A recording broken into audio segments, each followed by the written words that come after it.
Shabbat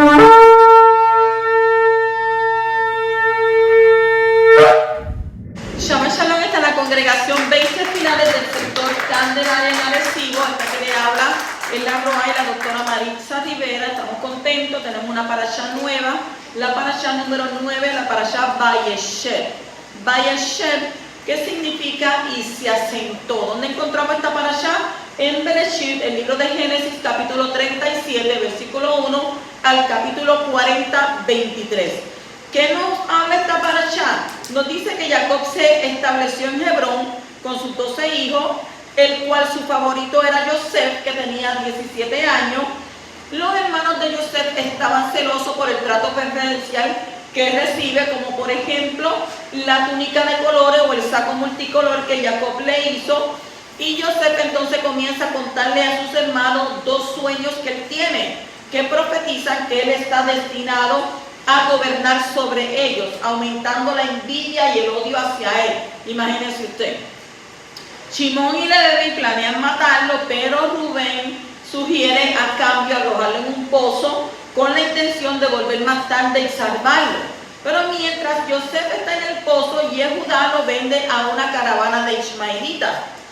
Y los hermanos manchan entonces el saco especial de Yosef en la sangre de un cabrito y se lo muestra a su padre, haciéndole pensar que su más querido hijo fue devorado por una bestia salvaje. Imagínense la muerte de la madre porque él amaba a Rachel, y entonces ahora el hijo también, ¿verdad? Muerto. ¿Qué pasa entonces? Yehudá se casa, tiene 3 hijos, el mayor se llamaba muere joven y sin hijo, y su mujer Tamar da del matrimonio a su segundo hijo, Onán. Pero Onán peca al derramar su simiente y también muere joven, ya le quita la vida. Entonces Yehudá no quiere que Tamar se case con su tercer hijo, porque entonces se va a morir. Pero hay una razón, hay una explicación del por qué ellos no pueden tener descendencia. Entonces, determinada, ¿verdad?, a tener un hijo de la familia de Yehudá, Tamar se disfraza como una prostituta y seduce a Yehudá mismo. Más tarde, Yehudá se entera de que Tamar está embarazada y la manda a matar por infidelidad. ¿No entiendo? Pero cuando ella muestra ciertos objetos personales que Yehudá le dejó como garantía de pago, él admite públicamente que es el padre. Entonces Tamar tiene 2 hijos, se llama Perez, que es ancestro del rey David, y Serach. Y Yosef entonces es llevado a Egipto, vendido a Potifar, el ministro encargado de las carnicerías del faraón. Elohim entonces bendice todo lo que él hace y pronto es nombrado encargado de todas las propiedades de su amo. Pero la mujer de Potifar deseaba mucho al muchacho, a Yosef. Entonces cuando Yosef se niega a estar con ella, ella viene en cuenta a su marido y le dice, ¿verdad?, que su sirviente hebreo trató de forzarla. Como ella estaba tan bella y tan buena, ¿verdad?, pues dice que trató de forzarla y entonces lo envían a prisión. Pero usted se da de cuenta ahí que su marido no le creyó, porque si hubiera sido cierto, lo hubieran mandado a decapitar. Entonces Yosef comienza a ganarse la confianza de los carceleros, quienes le otorgan un cargo importante en la administración de la prisión. Ya en prisión entonces Yosef se encuentra con el maestro de copero y el maestro de panaderos del faraón, y ambos encarcelados por el rey. Los dos tienen un sueño que Yosef interpreta. En 3 días les dice: el maestro de copero será liberado y el maestro de panadero será ahorcado. Imagínense ustedes, en 3 días tú te vas a morir. Como estaría ese hombre, ya sabía, murió de nada más de la intención que le dijeron. Entonces las predicciones de Yosef se cumplen, pero el maestro de copero se olvida de Yosef, porque Yosef le dijo: acuérdate de mí, no cuando esté en el paraíso, sino que acuérdate de mí cuando esté con el faraón. Entonces no podemos, ¿verdad?, confiar en el hombre, sino que en quién tenemos que confiar, en el Todopoderoso, que es el que todas las circunstancias y todas las cosas que suceden a nuestro alrededor, Él es el que ¿verdad?, las permite o las crea. Entonces entramos de lleno a la parashá en el capítulo 37 y el versículo 8, donde dice: y sus hermanos le dijeron: ¿acaso reinarás sobre nosotros? ¿O acaso te enseñorearás sobre nosotros? Y lo odiaron aún más por causa de sus sueños y de sus palabras. ¿Por qué tanta lucha entre hermanos? Los hijos son el reflejo de sus padres. Tanto lo bueno como lo malo de los padres transmitido a los hijos. La transmisión es biológica, mire cómo le voy a decir, biológica, psicológica y espiritual. Los genes, la actitud y el espíritu que tienen los padres pasan a los hijos. Entonces, por eso esta parashá, esta división de la Torá, empieza diciendo, esta es la historia generacional de Jacob. Joseph, en los hijos está la historia de los padres. Entonces, las actitudes y la relación que había entre las madres de los 12 hijos de Israel se reflejan en los hijos de manera acrecentada. Porque usted sabe que primero se suponía que se casara a Rahel y entonces Labán lo engañó y le dio a Lea. Y entonces ustedes piensan que ya iban, ay, tan bonita, tú sí, te quedaste con mi novio, con el hombre que yo amo. Entre Lea y Rahel había una gran rivalidad y ellas eran hermanas. Y hasta los nombres que pusieron sobre sus hijos refleja esta lucha de poder entre ellas. O sea que en ese ambiente de competición y de afán de quién puede más, se criaron estos hijos.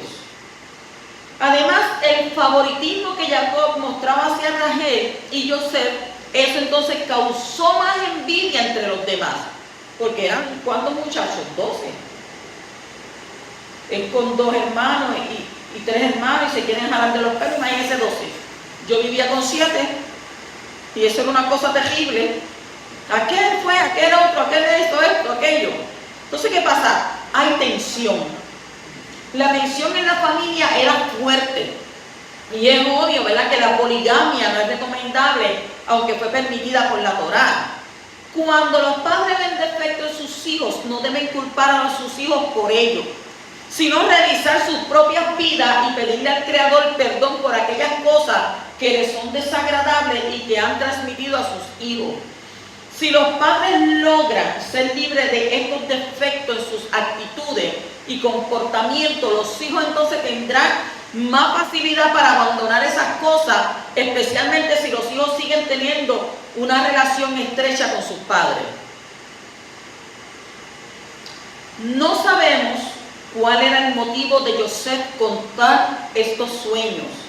Si lo hacía con el espíritu de competición que reinaba entre sus hermanos, o simplemente era porque sus sueños, ¿verdad?, venían del Shammai y le impactaron tanto que tenía que contárselos a alguien. A veces usted tiene un sueño y quiere decírselo a alguien, ¿verdad? Mira, tuve este sueño y me pasó esto, que tú entiendo, que tú opinas. Pero entonces, ¿qué pasaba con los hermanos? Rapidito, ¿qué le hicieron? ¿Qué dijeron de él? Ay, mira el soñador, el más que sueña. Este es el más que sueña. Pues entonces, en el caso de que también estaba contaminado por el espíritu de rivalidad, es obvio que logró ser liberado de él antes de que de tener a sus hijos Menashe y Efraín, los cuales son uno de los mejores ejemplos en las escrituras de personas que tienen shalom entre ellas, a pesar de que el menor fue puesto sobre el mayor, según el capítulo 48 y versículo 14. Por eso, cada Shabbat que hace el padre, pone las manos sobre sus hijos varones y pronuncia la siguiente verajá, la bendición sobre ellos. Y es Yahweh, que Efraín, Behim Menashe, que Yahweh te haga como Efraín y Menashe. Eso usted lo encuentra en el capítulo 48, 20. O sea, que Joseph logró romper ese espíritu de competición y lucha que hubo entre sus hermanos, y eso se ve reflejado ¿en quién? En sus hijos. Y a pesar de esta actitud de lucha, de envidia, de odio entre hermanos, el Creador pudo cumplir sus propósitos con esta familia. Sí, es más, utilizó precisamente esta situación para cumplir sus planes divinos, y juntamente por causa de esta rivalidad cruel, Joseph fue enviado ¿a dónde? A Egipto, con el fin de convertirse en el Salvador del mundo y de Israel. El Creador es suficientemente grande para utilizar los efectos de nuestro Yetzer Hará, de nuestra mala inclinación. ¿Para qué? para cumplir sus propósitos en la tierra. Baruch Baruch Shemo, bendito sea Él y bendito sea su nombre. Baruch Baruch Shemo. Que entonces Yahweh, ¿verdad?, nos ayuda a transmitir lo que le agrada a nuestros hijos, que no sean reflejos de las cosas negativas que nosotros tenemos, porque los muchachos lo bueno no lo aprenden, pero usted haga algo malo que inmediatamente lo van a absorber y después que lo absorben se lo van a señalar. Ah, pero tú haces esto, ah, pero tú dices esto, pero tú te moviste en esto. Como que si tú lo hiciste yo lo puedo hacer, pero no es así. ¿Por qué? Porque hay que jerarquía. El padre es padre y el hijo es hijo. Y el hijo tiene que respetar a su padre, a su madre en todo momento, no compararse. Así que Yahweh nos ayude, ¿verdad?, con estas situaciones con los muchachos. Continuamos en el capítulo 37, versículos 19 al 28, dice: y se dijeron unos a otros, aquí viene el soñador, y ahora pues venid, vamos a matarlo y vamos a arrojarlo a uno de los pozos y diremos, una fiera lo devoró. Entonces veremos en qué quedan sus sueños. ¿Qué efecto puede dar unos sueños? Los sueños de Yosef eran ¿qué? Eran mensajes poderosos del Shammai para su futuro y el de su familia. El primer sueño revela lo que iba a pasar en Egipto cuando los hermanos iban a inclinarse ante él en reverencia. Ese sueño se cumplió. Ese primer sueño que él tuvo se cumplió. Pero el segundo sueño incluye a los dos padres de Yosef, el sol y la luna, que no se inclinaron ante Yosef en Egipto. ¿Por qué? Porque su madre Rachel estaba muerta y su madre adoptiva Bilhah tampoco se inclinaba ante él en Egipto. O sea que ese sueño tiene un cumplimiento futuro mesiánico. El Mashiach sufriente fue levantado en alto, al igual que Yosef, hasta la segunda posición después del rey. Y cuando venga la resurrección de los muertos, Jacob y Israel entonces se inclinarán ante él. Y así se cumplirá en el Mashiach también el segundo sueño que el Creador le dio ¿a quién? A Yosef. O sea que los sueños que son divinamente inspirados son poderosos y constituyen una amenaza contra el espíritu, contra el ruach malo que reina en este mundo en la mente de los hijos de desobediencia. Por tanto, cuando alguna persona presenta los sueños divinos y las visiones que ha recibido de Yahweh, siempre encontrará una oposición desde lo que no tienen mentes espirituales. La mente dirigida por el Yetzer Hará, que es la mala inclinación, no puede entender las cosas que vienen del espíritu, que vienen del ruach. Y le parecen que locura, porque tienen que ser entendidas de manera espiritual, como está escrito en 1 Corintios, capítulo 2, versículo 14, que dice: porque el hombre que está en el alma no acepta las cosas espirituales, porque son locura, pues no es capaz de comprenderlas, porque han de discernirse por medio del espíritu, por medio del ruach. O sea, los que tienen la mente puesta en las cosas de arriba, respetan los sueños y las visiones que vienen de allí. Los hermanos de Yosef no tenían mentes espirituales, pero su padre Jacob sí la tenía. Por esto, cuando Yosef presentó su sueño, los hermanos lo rechazaron inmediatamente y se burlaban de él. ¿Sabe? Ellos se burlaban y se aprovechaban de ellos ¿para qué? Para ampliar su odio y deseo de asesinato por la envidia que le tenían. Y usted dice, pero unos hermanos no puede desear esto a su otro hermano. ¿Y quién te dijo a ti que no? La Escritura dice que si los peores enemigos tuyos son los mismos de tu propia casa. Entonces, Jacob guardó estas cosas en su interior, según el capítulo 37 y versículo 11. Todos los que reciben palabras, visiones o sueños del Shammai serán odiados por el ruach que rige este mundo y por las cosas que se someten a ese espíritu, como está escrito en Yohanan 17:14. Yo les he dado tu palabra y el mundo los ha odiado. Entonces, no te sorprendas por la oposición de los que te rodean cuando recibas las cosas del Shammai y empieces a hablar de ellas y a vivir según ellas. Y esta es la ley que rige en este mundo actual. Sin embargo, la oposición nunca será un obstáculo para el cumplimiento de los sueños, sino todo lo contrario. ¿Por qué? Porque constituye una de las herramientas más importantes que Yahweh tiene para cumplir esos sueños. El sueño que Yeshua tenía fue ¿qué? ¿Cuál era su sueño? Salvar el mundo de sus pecados. Y por medio de la oposición contra su sueño, él pudo cumplir esa misión. Toda Rabá, gracias a que fue entregado ¿qué? A la muerte por los Coanim, y gracias a que los líderes políticos del Imperio Mundial Romano le asesinaron, él pudo entonces llevar y hacer expiación tanto por el pecado de Israel como por el del mundo. Así que bendito sea el Creador por su sabiduría. Y tú ten ánimo, porque Yahweh está contigo en la oposición. Continuamos en el capítulo 37 y versículo 34, donde nos dice: y Jacob rasgó sus vestidos, puso cilicio sobre sus lomos y estuvo de duelo por su hijo muchos días. Yo creo que muchos años. Joseph tenía ¿cuántos años? 17 años. Imagínense, un ternerito. Entonces, ¿por qué el nombre de Jacob no fue cambiado para siempre? ¿Por qué el nombre de Jacob no fue cambiado para siempre? Cuando el Malach bendijo a Jacob en Peniel, dijo que no se llamaría más que Jacob, sino Israel. Eso usted lo encuentra en Génesis, Bereshit 32, 28. Lo mismo también se dijo en Betel, capítulo 35, versículo 10.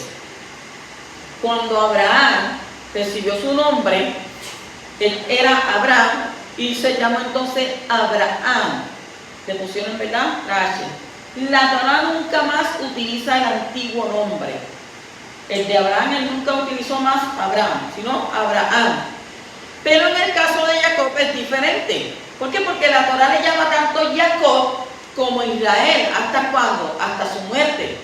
Entonces, ¿por qué el Creador no dejó de llamarle Jacob cuando le había dicho que no se llamaría más Jacob?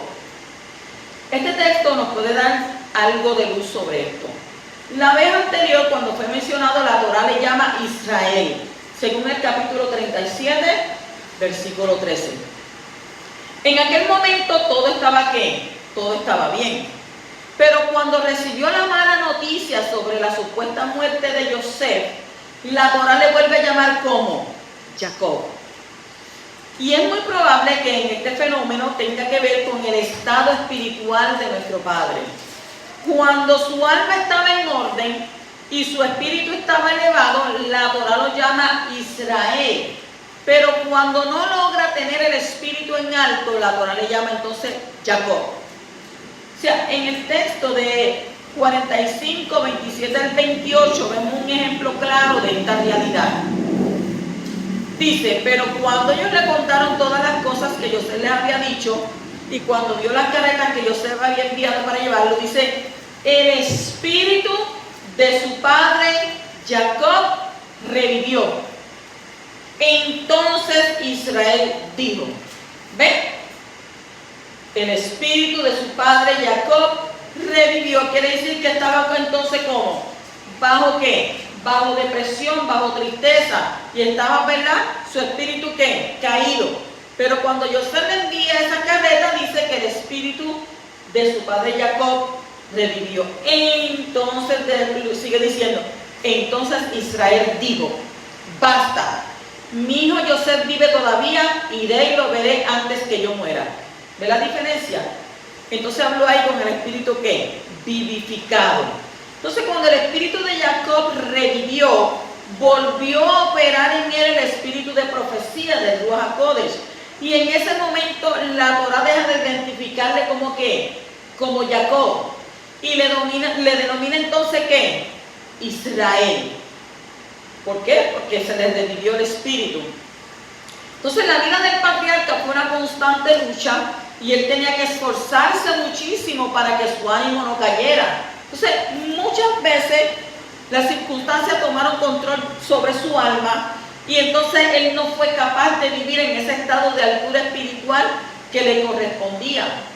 A pesar de tener las maravillosas y poderosas promesas divinas para su vida, y sus descendientes, la lucha diaria y todas las emociones negativas causadas por las circunstancias adversas hicieron que no siempre pudiera andar en el Espíritu.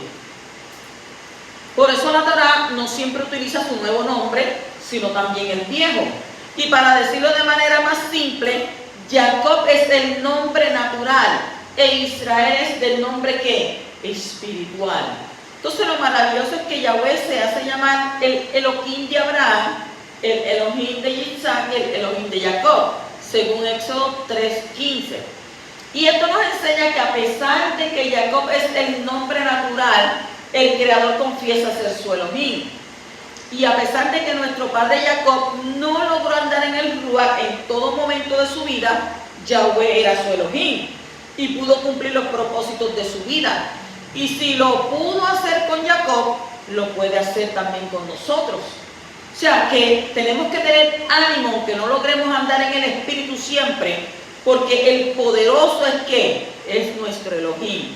Confiemos en Él, sigamos buscando los niveles altos espirituales, aunque hayan días y tiempos de mucha adversidad, cuando no logremos percibir esas realidades espirituales que desea. Jacob terminó bien con la ayuda de Yahweh, y tú lo harás también de extra Yahweh, con la ayuda de Yahweh. Así que sea un amén, ¿verdad? Y Hazak Ubrajó, ser fuerte y bendecido. Continuamos en el capítulo 38, versículo 15 y 16. Dice: cuando la vio Judá, pensó que era una ramera, pues se había cubierto el rostro, y se desvió hacia ella junto al camino y le dijo: vamos, déjame estar contigo. Pues no sabía que era su nuera. ¿Puede el pecado servir a los propósitos del Creador? ¿Puede el pecado servir a los propósitos del Creador? Yehudá tenía un llamado especial y tenía una gran responsabilidad espiritual sobre su vida. Él era el hijo escogido entre los 12 para ser el ancestro ¿de quién? Del Mashiach. Pero un tiempo no anduvo bien espiritualmente, pues está escrito que se separó de sus hermanos, según el versículo 1. El texto hebreo dice que bajó Yarad de sus hermanos. Entonces, esto implica que abrió su corazón para ideas no afines a las del Creador e hizo cosas que no estaban bien vistas ante sus ojos. ¿Y cuál fue una de esas cosas? Una de las cosas era que se casó con una de las hijas de Canaán. Y Canaán era el pueblo maldecido y perverso. Entonces esto no fue agradable para Yahweh y mató a 2 de los hijos de ese matrimonio, impidiendo que tuvieran descendencia. Entonces él no quiso tener estos descendientes de los hijos de Canaán dentro de la genealogía ¿de quién? Del Mashiach. Solo él sabe lo que hubiera implicado. Y parece cruel el relato de la Torá que dice que el poderoso mató a estos 2 hijos. Si lo hizo, era bueno. ¿Por qué? Porque al dejarlos vivir hubiera causado un daño irreparable a la descendencia de Yehudá. El plan de Yahweh para ellos estaba en gran peligro y por eso intervino de esta manera.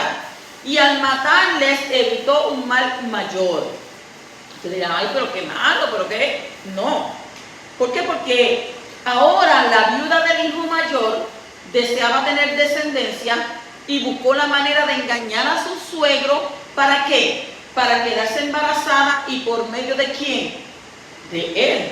No me dio el hijo pequeño, pues entonces me voy a quedar entonces con el suegro, con el patrón.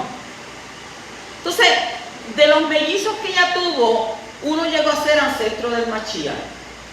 Su nombre era Pérez. Y de esta manera se evitó que la simiente de los hijos de Canaán se introdujera en la línea genealógica del Mashiach, puesto que Tamar, la nuera de Yehudá, se quedó embarazada directamente por medio de él y no por medio de sus hijos que tenían una madre cananea. Entonces, cuando Yehudá estaba viviendo una vida fuera de foco espiritual, su pecado de fornicación fue utilizado por el Creador. ¿Para qué? Para evitar un mal mayor. Entonces, esto no justifica el pecado, pero muestra que Yahweh es suficientemente grande como para utilizar incluso el pecado para que sus propósitos se cumplan en la vida de una persona. Los caminos del Creador no son fáciles de entender. ¿Por qué? Porque Él toma en cuenta las decisiones malas e incluso los pecados de los hombres para llevar a cabo sus planes aquí en la tierra.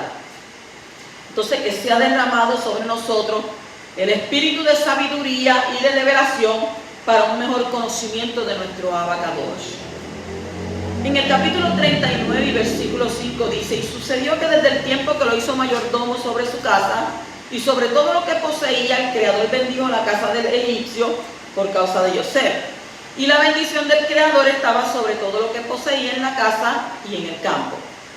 ¿Cómo reaccionó Yosef en su nueva situación lejos de casa? Y yo diría, bueno, por lo menos tendría paz, porque usted sabe, con todos esos 12 personas, ese montón de gente, por lo menos ahí había un poco de paz, porque era la casa de verdad del Potifar, y estaba la mujer y los sirvientes, y él estaba ahí tranquilo. Que aquel me molestara o que el otro me dijera 4 cosas, pues con todo el bullying que él venía de allá, pues ya estaba curado. No le iba a hacer caso. Entonces Yosef tenía todas las razones para estar amargado durante el resto de su vida. Y pensando, ¿qué pensaba? Lo que le hicieron sus hermanos, porque tenía que haber dañado muchísimo el corazón de este joven. Sin embargo, a pesar de todas las emociones negativas que querían invadir su alma y ocupar su mente, él no pensó demasiado en su propia situación penosa y empezó entonces a servir a los demás. Y no solo servía, sino que lo hacía con ganas, lo hacía con gozo y con una fidelidad total, igualito que los de hoy en día. Tú los envías, ¿qué? No lo quiero. ¿Y por qué no lo haces tú? ¿Y por qué aquello? Pero ¿qué hacía él? ¿Qué hacía él? Él lo hacía ¿con qué? Con gozo. Mira, muchacho, vete a esto. Ah, sí, está bien, mal, con gozo. No protestaba. Entonces, la Torah dice que el Creador estaba con él y le hizo prosperar en su servicio. Y esto es una señal de que Yosef pudo recibir la ayuda del cielo, del Shammai, para superar la crisis profunda en su alma y empezar a ¿qué? Empezar a ser una bendición para los que los rodeaban. Él tenía al poderoso delante de sus ojos siempre, y esto lo hizo ¿qué? Prosperar. Perdón. Lo importante no es lo que haces, sino por qué lo haces y en la manera que lo estás haciendo. O sea que Yosef era un esclavo, y un esclavo sin derecho de decidir sobre su vida.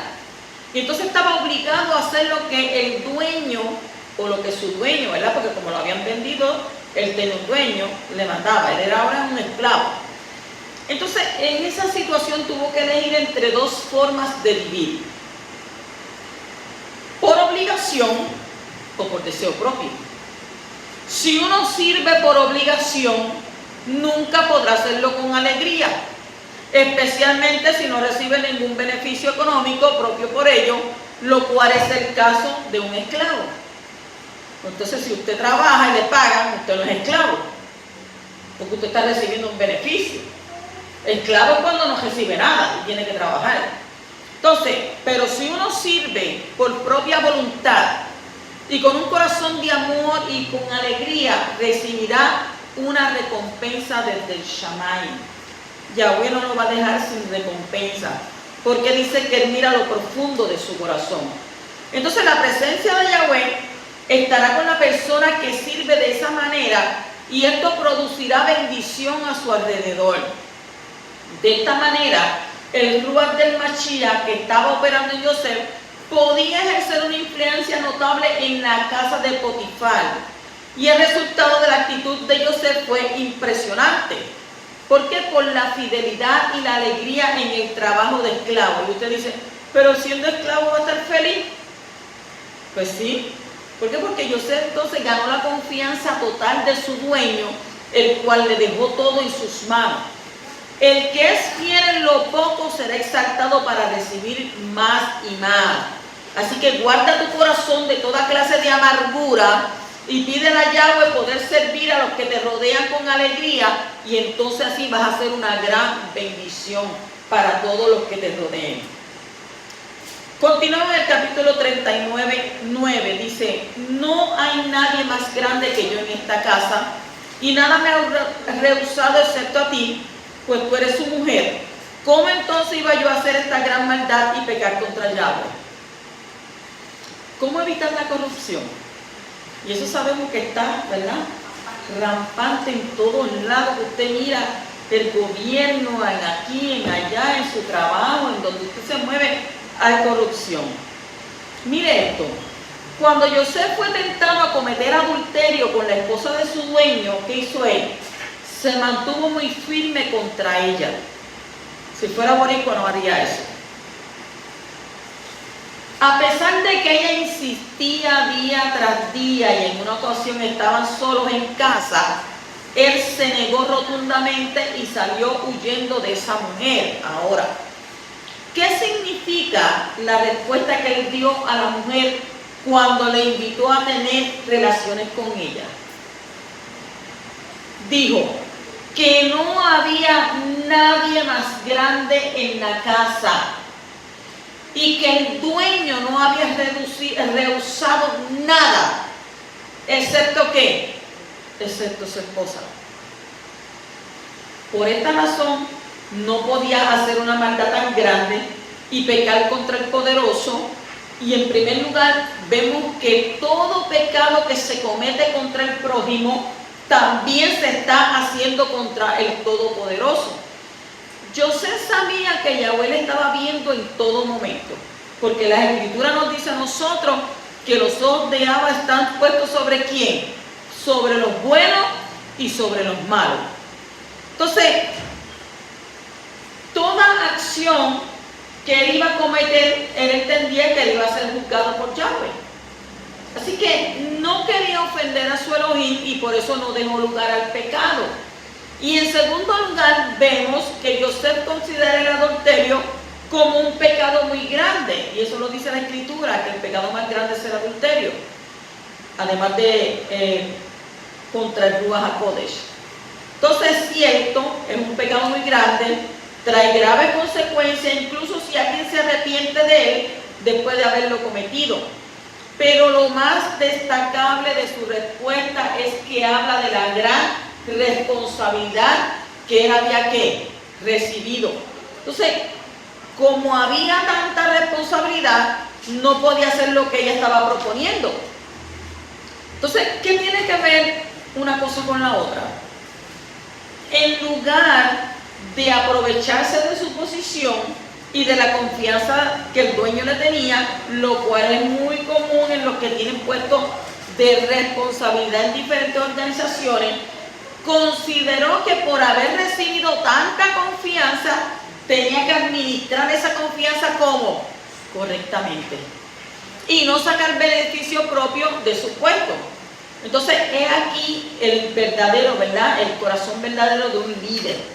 El que tiene ese corazón es capaz de ser elevado sobre una nación porque no busca sus propios intereses, sino de los demás, y sabe diferenciar entre lo que es suyo y lo que no le pertenece. Y el corazón de un corrupto dice: como he recibido tanta confianza, sacaré provecho personal de ello, todo lo que pueda sin ser descubierto y avergonzado. Pero se olvida de algo, que la Escritura dice que no hay nada encubierto que no haya de salir a la luz. O sea que el corazón de un justo dice: como he recibido tanta confianza, tendré que ser fiel. Esta actitud es digna de ser entonces ¿qué? Elogiada. Si todos fueran así, tendríamos entonces un mundo maravilloso. Sé fiel. No te aproveches la posición y la confianza que te han dado para sacar provecho personal. Entiende el principio de que si eres fiel en lo poco y en lo más íntimo de tu corazón, entonces vas a recibir más confianza y más responsabilidad y honra.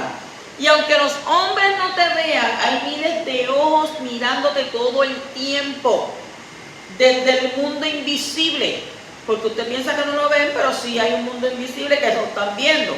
Entonces la fidelidad es más valiosa que el placer y el provecho, y el Creador pagará a cada uno según su justicia y su fidelidad, según 1 Samuel capítulo 26 y versículo 23. Y el Salmo 37:3 nos dice también: confía en el Creador, haz el bien, habita en la tierra y cultiva la fidelidad. Y así entonces vas a recibir una gran recompensa. No hay cosa mejor que una persona leal. Una persona que puede ver lo que vea y él eso ahí lo deja, no lo toca. ¿Por qué? Porque reconoce y sabe que eso no es de él. Entonces, cuando tú reconoces eso, la recompensa del poderoso va a venir sobre ti. Capítulo 40, versículos 6 y 7, dice: y José vino a ellos, José, por la mañana y los observó, y aquí estaban decaídos. Y preguntó a los oficiales de Faraón que estaban con él bajo custodia en casa de su Adón, de su señor: ¿por qué están vuestros rostros tan tristes hoy? ¿Por qué el justo tiene que sufrir tanto? Yo no se lo he preguntado. ¿Por qué el justo tiene que sufrir tanto? José había sido dañado otra vez. Realmente tenía que tener un trauma terrible, imagínense. Dijo: estoy haciendo las cosas correctas, salgo corriendo para no pecar contra Yahweh, ni contra mi jefe o mi dueño, y entonces mira lo que me pasa, por decir la verdad. La mujer de Potifar le acusó falsamente, y por esto Potifar le puso en la cárcel, pero es obvio que él no creyó en el relato de su esposa, porque en tal caso hubiera sido ejecutado a José, lo hubieran matado. Sin embargo, para proteger su nombre y el nombre de su esposa, tuvo que jugar con la verdad y condenar a José por lo sucedido. Y por eso él lo puso ¿en dónde? En la cárcel. Entonces la pregunta surge: ¿por qué José tenía que ser injustamente juzgado, condenado a la cárcel para el resto de su vida, si solo había hecho lo recto delante de Yahweh? Vamos a dar 3 respuestas a esta pregunta. La primera razón fue porque su carácter todavía no estaba preparado para ser levantado sobre toda la tierra de Egipto. El Creador tenía un plan para salvar a mucha gente, y su manera de tratar a José estaba de acuerdo con ese plan. El sufrimiento y el contratiempo produce algo hermoso en el carácter de un justo cuando sabe enfrentarlo correctamente. Si nosotros nos ponemos a analizar la vida de José, después que lo vendieron, a José estaba siendo ¿qué? Preparado. Estaba siendo preparado. Entonces, el justo aprende de la obediencia por medio del sufrimiento. El que desea huir del sufrimiento no conoce el camino de los justos. Y usted dice: ¿pero por qué me pasan tantas cosas? Porque Yahweh así lo quiere, porque Yahweh quiere moldear tu carácter. Entonces, la segunda razón por la que José fue puesto en la cárcel era que ese fue el camino que Yahweh tenía preparado para que él fuera elevado. Si no hubiera estado en la cárcel, no hubiera conocido al jefe de los coperos, que luego fue la persona clave para sacarle de allí y llevarle ante el faraón. Y el camino al éxito pasa ¿por qué? Por angustias. La tercera razón es que José tenía que reflejar de manera profética lo que iba a pasar con el Mashiach, hijo de José. No hay un relato más claro y detallado en las Escrituras acerca del sufrimiento, muerte, resurrección y exaltación ¿de quién? Del Mashiach, que el relato de la vida de José. La cárcel es un símbolo profético de la muerte del Mashiach. Por falsas acusaciones fue entregado a morir para poder ser ¿qué? Elevado hasta el puesto más alto de toda la creación. De esta manera José vivía en escala menor lo que más adelante el Mashiach Yeshua vivió para llegar a ser el gran Salvador de Israel y del mundo. Así que aunque José estaba en la cárcel, él no perdió la esperanza de salir de allí. Él tenía sus ojos puestos en las promesas que el Creador le había dado. Entonces, con la ayuda del Todopoderoso, había podido interpretar sus propios sueños de manera correcta y sabía que iban a ser cumplidos. Por eso él levantó su ánimo en medio de la miseria e hizo lo que siempre había hecho. Se preocupaba por quién, por los demás, y le servía con todo lo que estaba a su alcance. Y por esta razón se dio cuenta de que una mañana los dos oficiales del faraón tenían caras tristes. Si no se hubiera fijado en ello anteriormente, no hubiera podido saber la diferencia. Y el hecho de que se daba cuenta es una evidencia de que estaba ¿qué? Muy interesado en el estado de ánimo de quién, de lo que le rodeaba. O sea, ¿qué te pasa a ti? Y tú estás bien, y tú aquello. Entonces, especialmente de los que estaban bajo ¿qué? Su responsabilidad. Se podría expresar que lo que tenía Joseph con una sola palabra era ¿qué? Amor. El amor no busca lo suyo, sino el bien de los demás. El amor se entrega para el bien común. El amor busca soluciones donde no hay. El amor cree en un buen Elohim que pueda ayudar a los necesitados en los momentos más difíciles. Y Joseph tenía confianza en que el Todopoderoso iba a darle revelación para poder interpretar los sueños de los dos oficiales que estaban bajo su cargo. No era fácil lo que él le iba a dejar saber a ellos. Y efectivamente, en el momento de contar sus sueños, Joseph recibió por revelación profética la interpretación correcta según cada caso. Así que aquí vemos otro ingrediente en la vida de Joseph. ¿Es qué? La fe. La fe significa fidelidad y confianza. Y Joseph no tenía demasiada fe en sí mismo o en sus propias capacidades, sino en quién, en el Todopoderoso que le acompañaba en todo momento. Él sabía que Yahweh no le iba a fallar en ese momento y su confianza fue honrada por el Shammai. Sin embargo, cuando el jefe de los coperos fue restaurado en su puesto después de 3 días, ¿qué pasó con él? Se olvidó de Joseph.